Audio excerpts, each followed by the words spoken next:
Dicibir warganet tak cocok jadi istri Deddy Corbuzier, Sabrina Khairunisa beri komentar pedas. Kekasih Deddy Corbuzier, Sabrina Khairunisa, baru saja mendapatkan hate comment. Komentar pedas dari warganet ini bahkan menyeret masa depan hubungannya dengan Deddy Corbuzier. Hal tersebut Sabrina unggah melalui akun Instagramnya pada Kamis 19 Mei 2022. Melalui postingan tersebut, Sabrina juga tak segan menutupi akun Instagram yang memberinya komentar yang tak menyenangkan.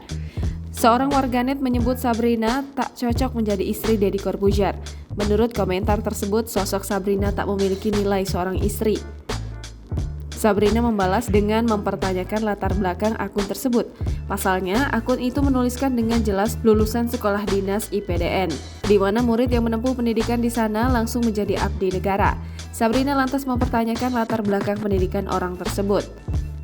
Postingan ini juga dikomentari langsung oleh Deddy Corbuzier. Ia juga ragu jika orang tersebut lulusan IPDN.